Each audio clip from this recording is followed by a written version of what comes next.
ನಮಸ್ಕಾರ ಸ್ನೇಹಿತರೆ, ನಾನು ನಿಮ್ಮ Surya. Welcome to my channel darling Surya. ತಮಿಳುನಾಡಿನ ದಕ್ಷಿಣ ಕಡಲ ತೀರದಲ್ಲಿ ಪಾಂಬನ್ ದ್ವೀಪದಲ್ಲಿ ಅಡಗಿರುವ ಒಂದು ಸುಂದರ ನಗರವೇ ಶ್ರೀ ರಾಮೇಶ್ವರ.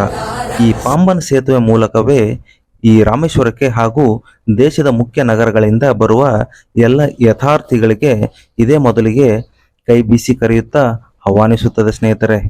ಹಿಂದೂಗಳ ಪುಣ್ಯಕ್ಷೇತ್ರಗಳಲ್ಲಿ ಇದು ತುಂಬ ಮುಖ್ಯವಾದ ಸ್ಥಳವಾಗಿರುವ ಈ ರಾಮೇಶ್ವರದಲ್ಲಿ ದೇವಸ್ಥಾನ ಅಲ್ಲದೆ ಬೇರೆ ಯಾವ ಯಾವ ಸ್ಥಳಗಳನ್ನು ಇಲ್ಲಿ ಸುತ್ತಿ ನೋಡಬಹುದು. ಈ ಪುಣ್ಯಕ್ಷೇತ್ರದಲ್ಲಿ ಈಜಿಯಾಗಿ ತೀರ್ಥಸ್ಥಾನ ಯಾವಾಗ ಮಾಡಬೇಕು, ಯಾವ ಯಾವ ರೀತಿ ಮಾಡಬೇಕು, ರಾಮೇಶ್ವರದಲ್ಲಿ ಎಲ್ಲಿ ಸ್ಟೇ ಮಾಡಬೇಕು,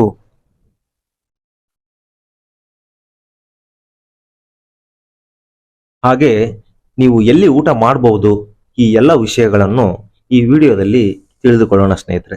ಇದಲ್ಲದೆ ನಿಮಗೆ ಈ ರಾಮೇಶ್ವರದಲ್ಲಿ ಸುತ್ತಿ ನೋಡೋಕೆ ಟೂರ್ ಪ್ಲಾನ್ ಗೈಡ್ ಈ ವಿಡಿಯೋದ ಕೊನೆಯಲ್ಲಿ ಹೇಳ್ತೀನಿ ಸ್ನೇಹಿತರೆ. ನೀವೇನಾದರೂ ಮೊದಲ ಬಾರಿಗೆ ನಮ್ಮ ಈ ವಿಡಿಯೋ ನೋಡ್ತಾ ಇದ್ರೆ ದಯವಿಟ್ಟು ಸಬ್ಸ್ಕ್ರೈಬ್ ಮಾಡ್ಕೊಳ್ಳಿ ಸ್ನೇಹಿತರೆ, ಹಾಗೆ ಲೈಕ್ ಕೊಡಿ ಸ್ನೇಹಿತರೆ. ನಿಮ್ಮ ಲೈಕ್ ನನಗೆ ಒಂದು ಮುಂದಿನ ವಿಡಿಯೋಗೆ ಮೋಟಿವೇಶನ್ ಆಗುತ್ತೆ ಸ್ನೇಹಿತರೆ. ಬನ್ನಿ ಸ್ನೇಹಿತರೆ, ವಿಡಿಯೋ ಸ್ಟಾರ್ಟ್ ಮಾಡೋಣ.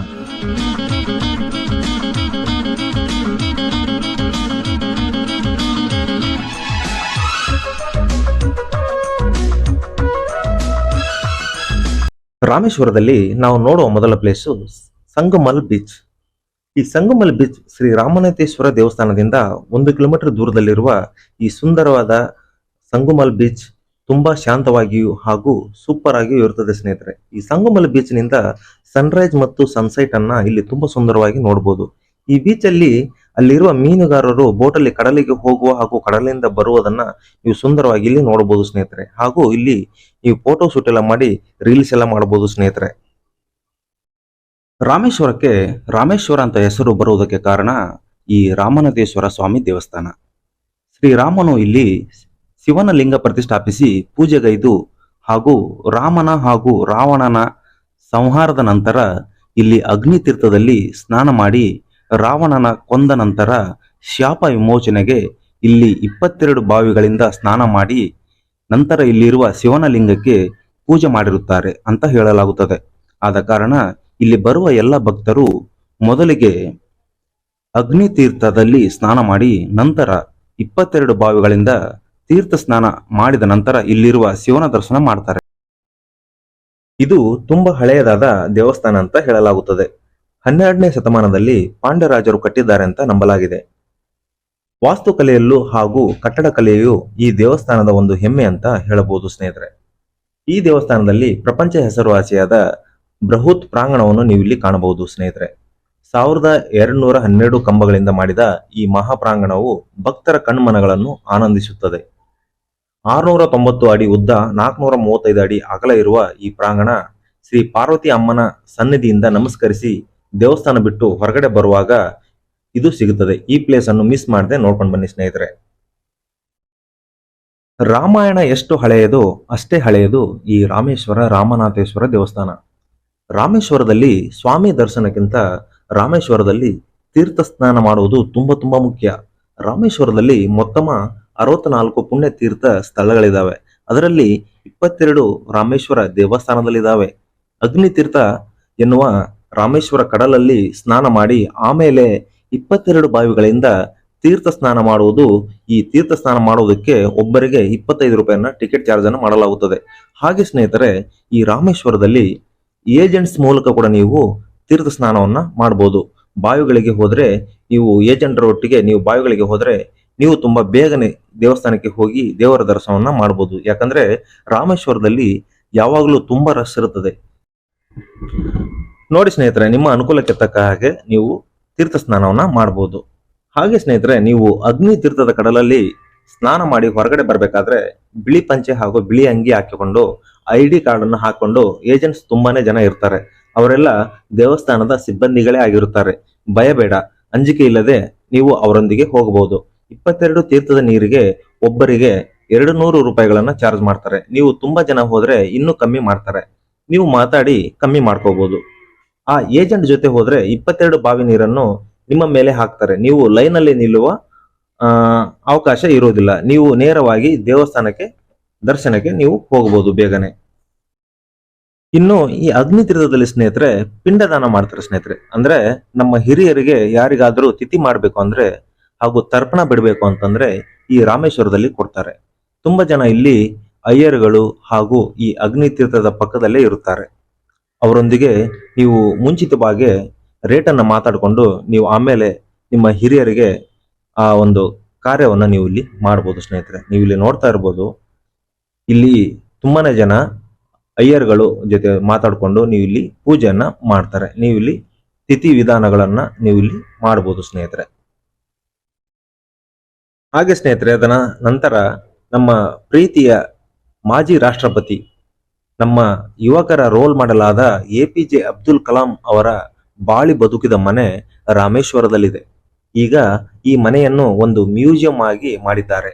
ಈ ಮನೆಯಲ್ಲಿ ಅವರ ತುಂಬಾ ಹಳೆಯ ಹಾಗೂ ಬಾಲ್ಯದಿಂದ ಇಂದಿನವರೆಗೂ ಇರುವಂತಹ ಫೋಟೋಗಳನ್ನು ನಾವಿಲ್ಲಿ ನೋಡಬಹುದು. ಹಾಗೆ ಅವರಿಗೆ ಬಂದ ಪ್ರಶಸ್ತಿಗಳು ಹಾಗೂ ಅವರು ಉಪಯೋಗಿಸಿದ ವಸ್ತುಗಳನ್ನು ನಾವಿಲ್ಲಿ ತುಂಬಾನೇ ನೋಡಬಹುದು ಸ್ನೇಹಿತರೆ ಈ ಮನೆಯಲ್ಲಿ.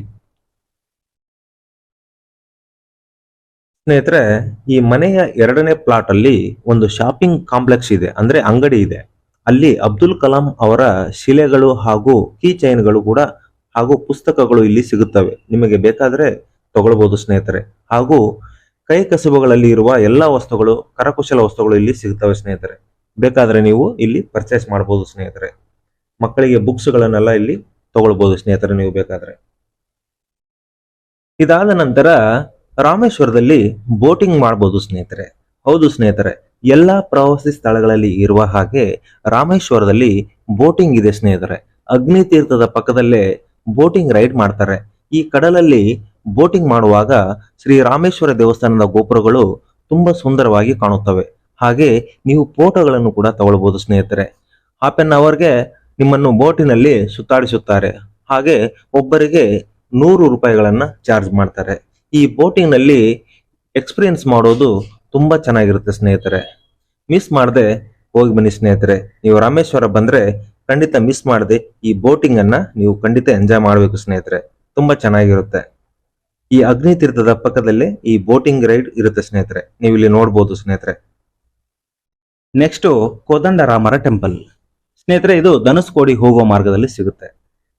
ಸುಮಾರು ರಾಮೇಶ್ವರದಿಂದ 12 ಕಿಲೋಮೀಟರ್ ದೂರದಲ್ಲಿರುವ ಈ ಕೋದಂಡರಾಮ ಸ್ವಾಮಿ ಟೆಂಪಲ್ ಇದು ತನ್ನದೇ ಆದ ಪ್ರಾಮುಖ್ಯತೆಯನ್ನು ಹೊಂದಿದೆ ಸ್ನೇಹಿತರೆ. ಖಂಡಿತವಾಗಿಯೂ ಪ್ರತಿಯೊಬ್ಬರು ರಾಮೇಶ್ವರಕ್ಕೆ ಭೇಟಿ ನೀಡಿದಾಗ ಈ ದೇವಸ್ಥಾನವನ್ನು ಮುಖ್ಯವಾಗಿ ಪ್ರಮುಖವಾಗಿ ನೋಡಲೇಬೇಕಾದಂತ ಜಾಗ. ಯಾಕಂದ್ರೆ ಇದು ತುಂಬಾ ಐತಿಹಾಸಿಕವಾದ ಜಾಗ ಇದಾಗಿರ್ತದೆ ಸ್ನೇಹಿತರೆ. ಏನಂದ್ರೆ ಶ್ರೀರಾಮನು ಹಾಗೂ ವಿಭೀಷಣನು ಭೇಟಿಯಾದ ಜಾಗ ಅಂತ ಹೇಳಲಾಗುತ್ತದೆ. ಹಾಗೂ ಶ್ರೀರಾಮರ ಪಾದ ಈ ಜಾಗದಲ್ಲಿದೆ ಅಂತ ಹೇಳಲಾಗುತ್ತದೆ ಸ್ನೇಹಿತರೆ. ಒಂದು ಪಕ್ಕದಲ್ಲಿ ಬಂಗಾಳ ಕೊಲ್ಲಿ ಸಮುದ್ರ, ಇನ್ನೊಂದು ಪಕ್ಕ ಮನ್ನಾರ್ ಕೊಲ್ಲಿ ಸಮುದ್ರದ ನಡುವೆ ದ್ವೀಪದಂತಿರುವ ಈ ಪ್ರದೇಶದಲ್ಲಿ ಈ ದೇವಸ್ಥಾನ ಪ್ರಕೃತಿ ಸೌಂದರ್ಯದಲ್ಲಿ ಮರಳ ದಂಡೆಯಲ್ಲಿ ಶ್ರೀರಾಮರ ಪಾದ ದೇವಸ್ಥಾನ ಇದೆ ಸ್ನೇಹಿತರೆ. ಈ ದೇವಸ್ಥಾನದಲ್ಲಿ ಶ್ರೀರಾಮರ ಪಾದ ಇದೆ ಅಂತ ನಂಬಿಕೆಯಲ್ಲಿ ಪೂಜೆ ಮಾಡ್ತಾ ಬಂದಿದ್ದಾರೆ. ಈ ದೇವಸ್ಥಾನಕ್ಕೆ ಮೆಟ್ಟಿಲುಗಳನ್ನು ಏರಿ ಮೇಲೆ ಹೋದರೆ ದೇವಸ್ಥಾನದ ಸುತ್ತಮುತ್ತ ನೋಡಲು ಬಲು ಸುಂದರವಾಗಿರುತ್ತದೆ ಸ್ನೇಹಿತರೆ. ಇಲ್ಲಿಂದಲೇ ರಾಮೇಶ್ವರದ ಎಲ್ಲ ನಗರವನ್ನು ನಾವು ಇಲ್ಲಿ ನೋಡಬಹುದು ಸ್ನೇಹಿತರೆ. ರಾಮಾಯಣದಲ್ಲಿ ನಾವು ಓದಿದ ಮರ್ಮಗಳೆಲ್ಲ ನಾವಿಲ್ಲಿ ನೇರವಾಗಿ ನೋಡ್ತಾ ಇದ್ರೆ ತುಂಬಾ ಆಶ್ಚರ್ಯವಾಗುತ್ತೆ ಸ್ನೇಹಿತರೆ. ಖಂಡಿತ ಈ ತರ ಸ್ಥಳಗಳನ್ನು ಮಿಸ್ ಮಾಡದೆ ನೋಡ್ಕೊಂಡು ಬನ್ನಿ ಸ್ನೇಹಿತರೆ.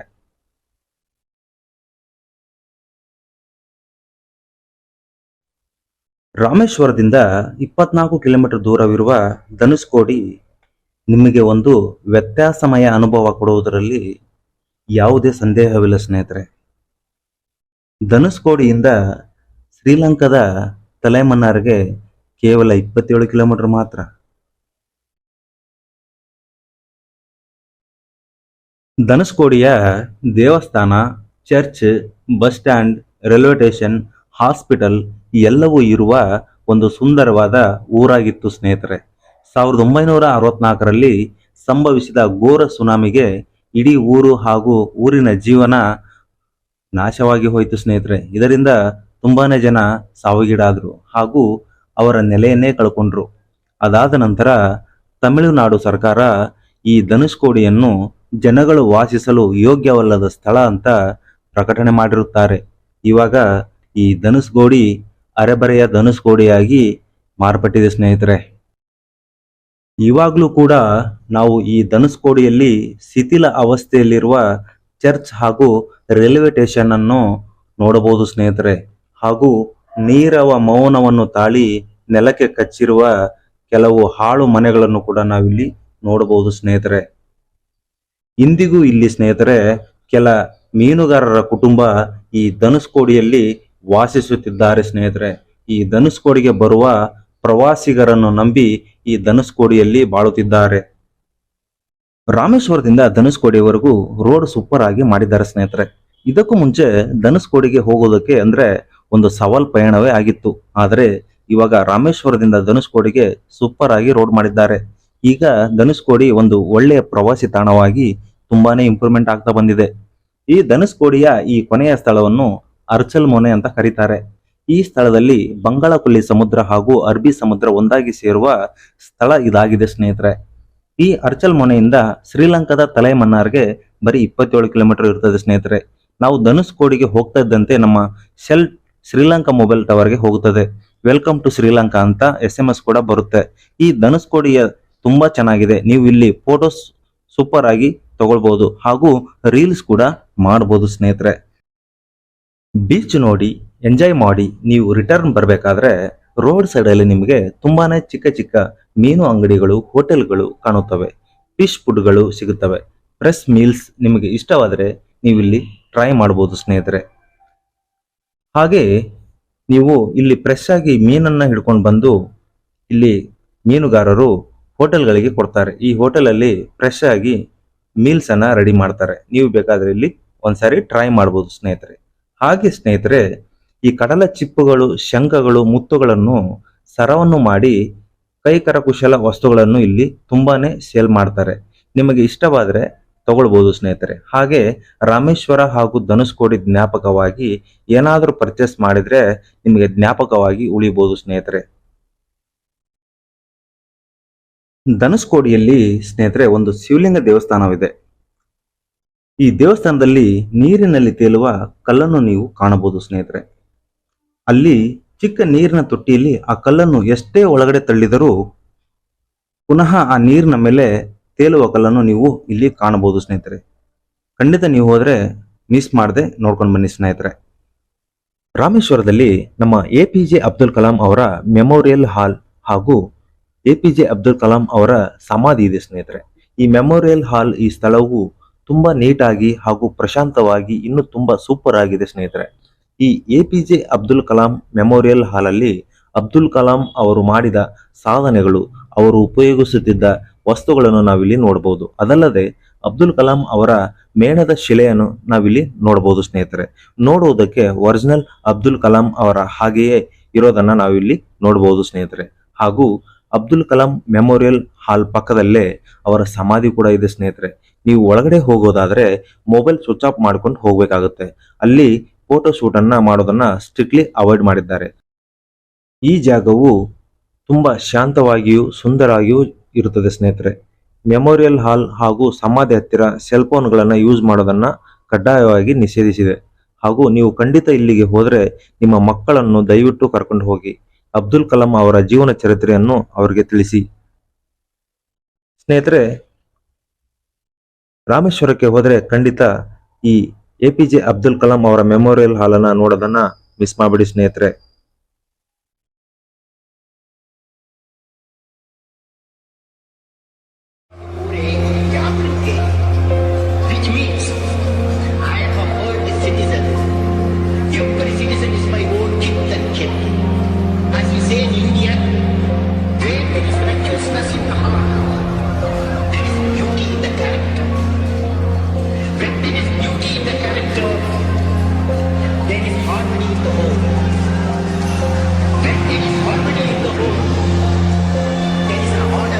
ರಾಮೇಶ್ವರ ಅಂದ್ರೆ ನಮಗೆ ಮೊದಲಿಗೆ ಜ್ಞಾಪಕ ಬರೋದು ಈ Pamban bridge.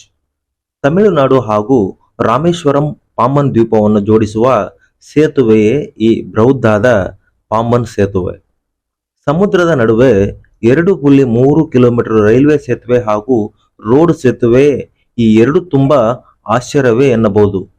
Pamban bridge railway ಸೇತುವೆ ಕೆಳಗೆ ದೊಡ್ಡ ದೊಡ್ಡ ಕಪಲ್ ಹಡಗುಗಳು ಬಂದ್ರೆ ರೈಲು ಸೇತುವೆ ಮೇಲಕ್ಕೆ ಎತ್ತುತ್ತಾರೆ. ಹಡಗು ಹೋಗಿದ್ದ ನಂತರ ಈ ರೈಲು ಸೇತುವೆ ಪುನಃ ಕೆಳಗೆ ಬಂದು ಬಿಡುತ್ತದೆ. ಇದೊಂದು ಆಶ್ಚರ್ಯಕರ ಹಾಗೂ ಗಂಭೀರವಾದ ಸೇತುವೆ ಅಂತ ಕೂಡ ಹೇಳ್ಬೋದು. ಸ್ನೇಹಿತರೆ, ಈ ಎರಡೂ ಸೇತುವೆಗಳು ಇಲ್ಲದಿದ್ರೆ ಈ ರಾಮೇಶ್ವರಕ್ಕೆ ಬರೋದಕ್ಕೆ ಆಗಲ್ಲ. ಸ್ನೇಹಿತರೆ, ಪಾಮನ್ ರೋಡ್ ಸೇತುವೆಗಿಂತ ಪಾಮನ್ ರೈಲು ಸೇತುವೆ ತುಂಬಾ ಸುಂದರವಾಗಿದೆ ಅಂತಾನೆ ಹೇಳ್ಬೋದು. ಸ್ನೇಹಿತರೆ, ನೀವು ಇಲ್ಲಿಗೆ ಬೆಳಗ್ಗೆ ಬಂದ್ರೆ ಸನ್ರೈಸ್ ಹಾಗೂ ನೋಡ್ಬೋದು, ಈವ್ನಿಂಗ್ ಬಂದ್ರೆ ಸನ್ಸೆಟ್ ಕೂಡ ನೋಡ್ಬೋದು ಸ್ನೇಹಿತರೆ. ಹಾಗೆ ಇಲ್ಲಿ ಫೋಟೋ ಶೂಟ್ ಕೂಡ ನೀವು ಇಲ್ಲಿ ಮಾಡಬಹುದು ಸ್ನೇಹಿತರೆ. ಇಲ್ಲಿ ರೈಲುಗಳು ಹೋಗೋದನ್ನ ನೋಡೋಕೆ ತುಂಬಾ ಸುಂದರವಾಗಿರುತ್ತೆ ಸ್ನೇಹಿತರೆ. ಸ್ನೇಹಿತರೆ, ನೀವು ರಾಮೇಶ್ವರದಿಂದ ನೀವು ಧನುಷ್ಕೋಡಿಗೆ ಏನಾದರೂ ವಿಸಿಟ್ ಮಾಡಿದ್ರೆ ನಿಮಗೆ ಹೋಗ್ಬೇಕಾದ್ರೆ ಈ ದೊಡ್ಡದಾದ ಲೈಟ್ ಹೌಸ್ ಅನ್ನ ನೀವು ನೋಡಬಹುದು. ಸ್ನೇಹಿತರೆ, ಹಳೆಯ ಲೈಟ್ ಹೌಸ್ 1964ರಲ್ಲಿ ಸಂಭವಿಸಿದ ಸುನಾಮಿಯ ಅಲೆಗಳಿಂದ ಪಟ್ಟಣ ತುಂಬಾ ನಾಶವಾಯಿತು. ಹಾಗೆ ಈ ಹಳೆಯ ದೀಪಸ್ತಂಭ ಕೂಡ ನಾಶವಾಗಿತ್ತು. ಅದಕ್ಕಾಗಿ 2022ರಲ್ಲಿ ಹೊಸ ಧನುಷ್ಕೋಡಿಯಲ್ಲಿ ಲೈಟ್ ಹೌಸ್ ಅನ್ನು ಉದ್ಘಾಟಿಸಲಾಯಿತು. ಇದು 1964ರ ಚಂಡಮಾರುತದ ನಂತರದ ಪುನರ್ ನಿರ್ಮಾಣದ ಒಂದು ಭಾಗವಾಗಿದೆ ಸ್ನೇಹಿತರೆ. ಹಾಗೂ ಪ್ರವಾಸಿಗರ ಆಕರ್ಷಣೆಯ ಮೂಲಕವಾಗಿ ಈ ಲೈಟ್ ಹೌಸ್ ಅನ್ನು ನಿರ್ಮಾಣ ಮಾಡಿದ್ದಾರೆ. ಇದಕ್ಕೆ ಒಬ್ಬರಿಗೆ 10 ರೂಪಾಯಿ ಟಿಕೆಟ್ ಅನ್ನು ಮಾಡಿ ಲಿಫ್ಟ್ ಕೂಡ ಅಳವಡಿಸಿದ್ದಾರೆ. ನೀವು ಮೆಟ್ಟಿಲುಗಳಿಂದ ಕೂಡ ಹೋಗ್ಬೋದು ಹಾಗೂ ಲಿಫ್ಟಿನ ಮುಖಾಂತರ ಕೂಡ ನೀವು ಹೋಗ್ಬೋದು. ಈ ವಿಶಾಲವಾದ ಸುಂದರ ನೋಟವನ್ನು ನೀವು ನೋಡಿ ಎಕ್ಸ್ಪ್ಲೋರ್ ಮಾಡಬಹುದು ಸ್ನೇಹಿತರೆ. ಹಾಗೂ ನೀವು ಫೋಟೋ ಶೂಟ್ ಕೂಡ ಮಾಡಿ ಎಂಜಾಯ್ ಮಾಡಬಹುದು ಸ್ನೇಹಿತರೆ. ಹೋದ್ರೆ ಮಿಸ್ ಮಾಡದೆ ನೋಡ್ಕೊಂಡು ಬನ್ನಿ ಸ್ನೇಹಿತರೆ ಈ ರಾಮೇಶ್ವರ ಲೈಟ್ ಹೌಸ್ ಅನ್ನ.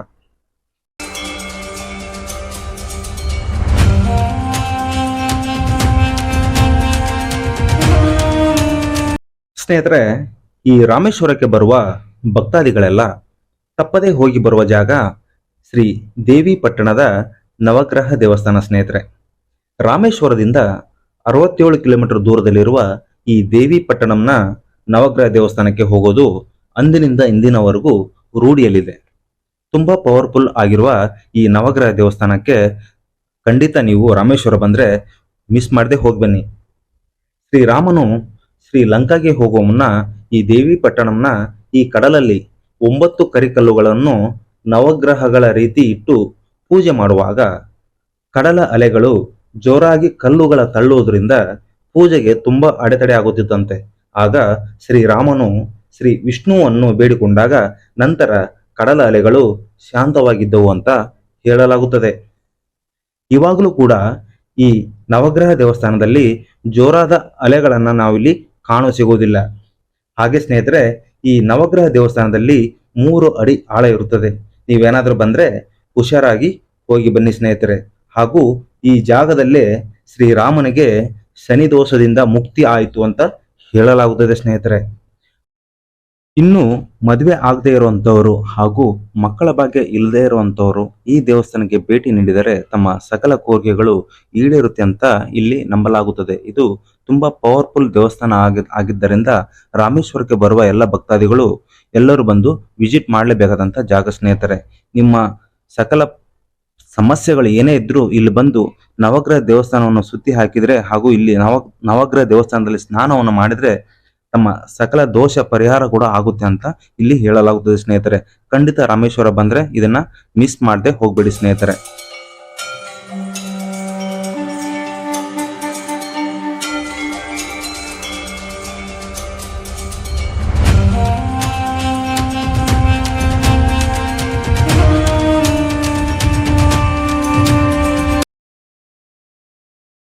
ಸ್ನೇಹಿತರೆ, ವಿಲ್ಲುಂಡಿ ತೀರ್ಥಂ ರಾಮೇಶ್ವರಕ್ಕೆ ಬರುವ ಎಷ್ಟು ಜನರಿಗೆ ಗೊತ್ತು ಸ್ನೇಹಿತರೆ ಈ ವಿಲ್ಲುಂಡಿ ತೀರ್ಥಂ? ರಾಮೇಶ್ವರಕ್ಕೆ ಬರುವಾಗ ಕೇವಲ ರಾಮೇಶ್ವರಕ್ಕೆ ರೀಚ್ ಆಗೋಕೆ 5 ಕಿಲೋಮೀಟರ್ ದೂರದಲ್ಲಿರುವ ತಂಗಚಿ ಮಠದಲ್ಲಿ ಇರುವ ಈ ವಿಲ್ಲುಂಡಿ ತೀರ್ಥಂ NH ಹೈವೇಯಲ್ಲಿ ವಿಲ್ಲುಂಡಿ ತೀರ್ಥಕ್ಕೆ ಹೋಗುವ ದಾರಿ ಸಿಗುತ್ತದೆ ಸ್ನೇಹಿತರೆ. ನೀವು ಇಲ್ಲಿ ನೋಡ್ತಾ ಇರ್ಬೋದು, ರಾಮೇಶ್ವರಕ್ಕೆ ಹೋಗುವ NH ಹೈವೇಯಲ್ಲಿ ಈ ವಿಲ್ಲುಂಡಿ ತೀರ್ಥಕ್ಕೆ ಹೋಗುವ ಸೂಚನಾ ಫಲಕ ಸಿಗುತ್ತದೆ ಸ್ನೇಹಿತರೆ. ನೀವಿಲ್ಲಿ ಲಾಸ್ಟ್ ಡೆಡ್ ಅಂಡ್ ಈ ರೋಡಲ್ಲಿ ಬಂದ್ರೆ ನಿಮಗೆ ವಿಲ್ಲುಂಡಿ ತೀರ್ಥಂ ಸಿಗುತ್ತದೆ ಸ್ನೇಹಿತರೆ. ಈ ವಿಲ್ಲುಂಡಿ ತೀರ್ಥಂ ಇತಿಹಾಸ ಏನಪ್ಪಾ ಅಂದ್ರೆ, ಶ್ರೀರಾಮನ ಮಡದಿ ಶ್ರೀ ಸೀತಾಮಾತೆಗೆ ತುಂಬಾ ಬಾಯಾರಿಕೆ ಆಗಿದ್ದರಿಂದ ಶ್ರೀ ಸೀತಾಮಾತೆಯು ಶ್ರೀರಾಮರಲ್ಲಿ ಕೇಳುತ್ತಾರೆ, ನನಗೆ ಕುಡಿಯಲು ನೀರು ಬೇಕು ಅಂತ. ಸುತ್ತಲೂ ಸಮುದ್ರವೇ ಇರಬೇಕಾದ್ರೆ ಅಲ್ಲಿ ಕುಡಿಯುವ ನೀರಿಗೆ ತೊಂದರೆ ಆಗಿರುತ್ತದೆ. ಆದ ಕಾರಣ ಶ್ರೀರಾಮನು ತನ್ನ ಬಾಣದಿಂದ ಸಮುದ್ರದಲ್ಲಿ ಗುರಿಯನ್ನಿಟ್ಟು ಹೊಡೆದಾಗ ಅಲ್ಲಿ ವಿಲ್ಲುಂಡಿ ತೀರ್ಥಂ ಅಂತ ಒಂದು ಬಾವಿ ಒಂದು ಉದ್ಭವ ಆಗುತ್ತದೆ.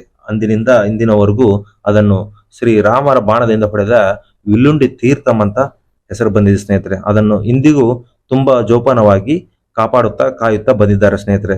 ಖಂಡಿತ ನೀವು ರಾಮೇಶ್ವರ ಬಂದ್ರೆ ಈ ಜಾಗವನ್ನು ಮಿಸ್ ಮಾಡದೆ ನೋಡ್ಕೊಂಡು ಬನ್ನಿ ಸ್ನೇಹಿತರೆ. ಹಾಗೂ ನಿಮ್ಮ ಅನಿಸಿಕೆಯನ್ನು ಹಾಗೂ ನಿಮ್ಮ ಅನುಭವಗಳನ್ನು ಈ ಕಾಮೆಂಟ್ ಮೂಲಕ ತಿಳಿಸಿ ಸ್ನೇಹಿತರೆ. ಖಂಡಿತ ಈ ದೇವಸ್ಥಾನ ಹಾಗೂ ವಿಲ್ಲುಂಡಿ ತೀರ್ಥವನ್ನು ಮಿಸ್ ಮಾಡದೆ ನೋಡ್ಕೊಂಡು ಬನ್ನಿ ಸ್ನೇಹಿತರೆ.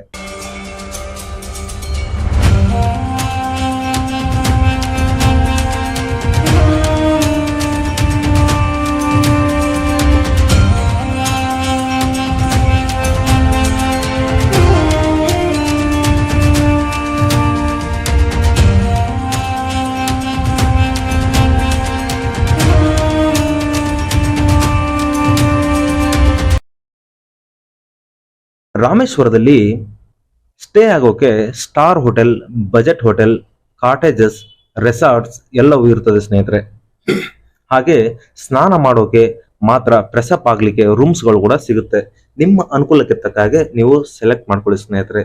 ನೀವು 2 days 3 days ಇರೋ ಹಾಗಿದ್ರೆ ನೀವು ಹೋಟೆಲ್ಗಳನ್ನ ನೀವು ಮಾಡ್ಕೋಬಹುದು ಸ್ನೇಹಿತರೆ.